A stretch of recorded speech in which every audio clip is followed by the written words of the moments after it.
Hi, Hello.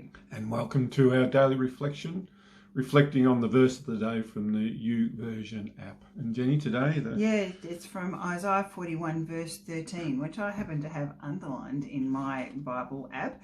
For I am the Lord your God, who takes hold of your right hand and says to you, do not fear, I will help you. So why is it underlined, or why is it? Well, it's a very comforting thought to know that God holds me by my hand, my right hand, and says to me not to fear, and he will help me. It's just, I don't specifically remember this verse. I just know that I've looked at it before and decided this is a really good one to keep hold of and keep remembering. And maybe I will specifically remember it after today. So Isaiah 41 verse 13 is a good one to keep in my head. And it has the assumption built into it that there will be times when you fear. So whatever life is holding for you, there is some fear there, and that you need help. God says he will help us.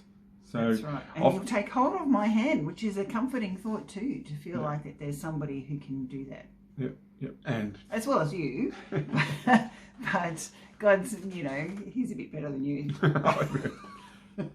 He's completely other, actually. I'm glad he's better than I am. So what are some of the times in your life where that's been true for you, Jenny?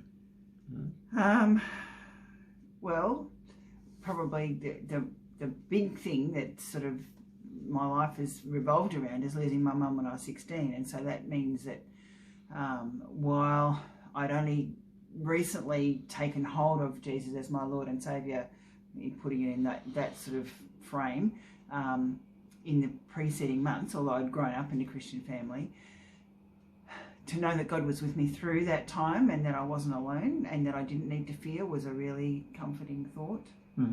There have been other times when it's been really difficult too, such as going into labour with our first baby and ending up having an emergency caesarean. That was pretty traumatic, pretty difficult.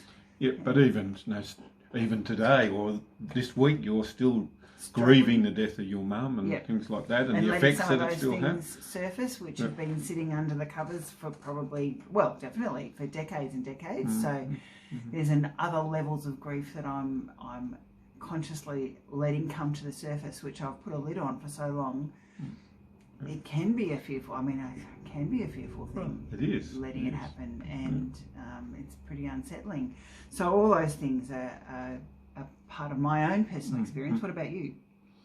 Well, for me, the seminal moment was having to close down the company that ran the magazine and feeling an absolute failure, and all the dreams that we had around that all came to an end.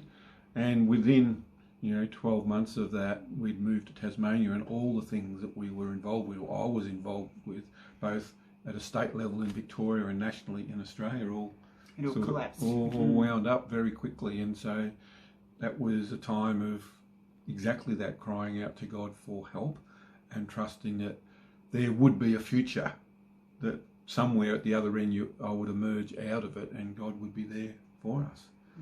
In the midst of that, and would look after us and take care of us. And he would help us. And he has. That's the amazing thing. We came to Tasmania with so much debt, thousands and thousands of dollars of debt, not just us, a couple of other people as well. And yet God supplied our needs in the middle of all that. And though we were paying that off for years, we did end up paying it off. And that's being true to our word and honouring those people. In that.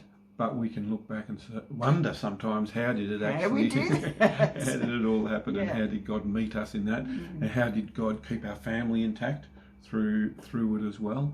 And so there was certainly a tenacity for us to hold on to God through that time and not to allow the difficulties of it to cause us to lose faith. But we had to hold on and trust God in the midst of the darkness and believe that there would be a way through. And God did look after us. There were times of great fear, but God has helped us, and here we are able to talk about it today. And to talk to you about it today too, and just remind you that God does have a way through, and even when things feel insurmountable and life-threatening even, he has a way through. There is a future, there is hope, and that's a really good thing to remind you of today.